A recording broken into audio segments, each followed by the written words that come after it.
We've all been told at some point that in order to reach a high level of playing, we have to put in the time and lots of repetitions. But what if that's not actually true? Like, what if time and numbers of repetitions are not actually the most important ingredients in skill development? In this video, you'll learn what matters more than time or repetitions in the practice room, 3 things top practicers do differently, and how the best practicers handle mistakes more effectively.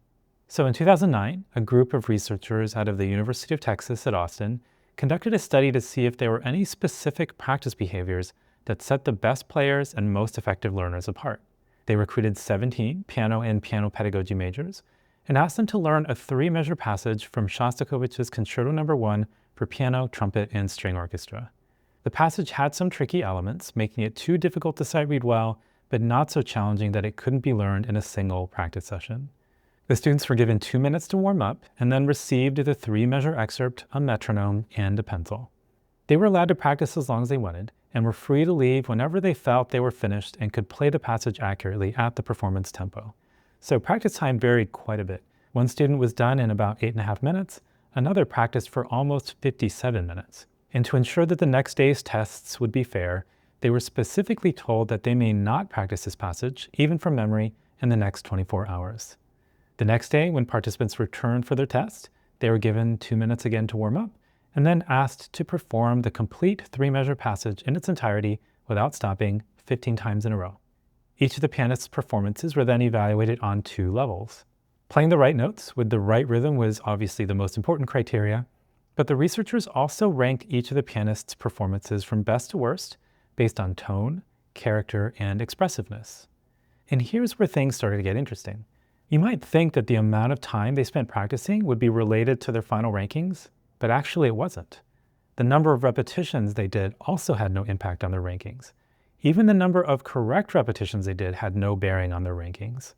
So what did matter? Well, what did matter was the number of times they played the passage incorrectly. The more times they messed up and played the passage incorrectly during practice, the worse their ranking tended to be. In other words, the key to better performance wasn't about logging more time or even about playing the passage perfectly more times. It was about maximizing the ratio of correct repetitions to incorrect repetitions. And how did they do that? Well, of the 17 pianists, 3 stood out above the rest. They had more consistently even tone, greater rhythmic precision, greater musical character, and more fluid execution.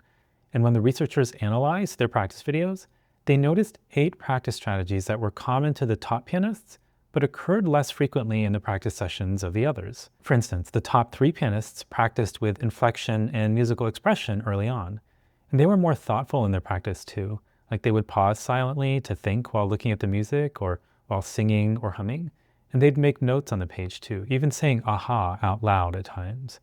But out of these 8 practice strategies, there were 3 strategies that all 3 top pianists used, but were rarely, if ever, utilized by the others.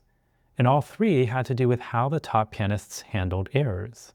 All 3 consistently identified the exact location and source of the mistake, and then they worked on it and corrected the issue. All 3 also varied the tempo of the passage in deliberate and thoughtful ways. For instance, they would slow the tempo down slightly to get something sorted out, or speed things up just enough to test themselves, but not so much that it would lead to guaranteed errors. And all 3 repeated the target passages until the error was fixed more or less permanently, and that it didn't happen again in subsequent repetitions. In other words, it's not that the top 3 pianists made fewer mistakes in the beginning and simply had an easier time learning the passage.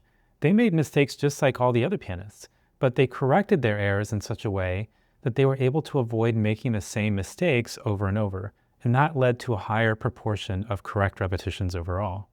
And how exactly did they manage to do that? Well, the top performers used a variety of error correction methods, like playing with one hand by itself, or playing just part of the excerpt. But there was one strategy that seemed to be the most impactful, and that was strategically slowing things down.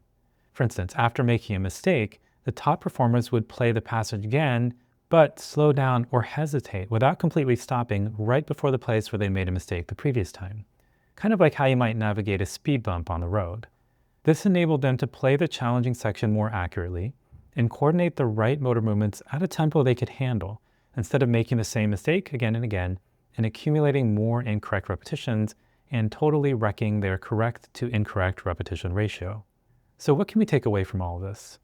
Well, the next time you're in the practice room and are dealing with a tricky passage, take a moment to pinpoint exactly what the issue is, where the issue is, and why you think it's happening. Give yourself permission to vary the tempo strategically as well.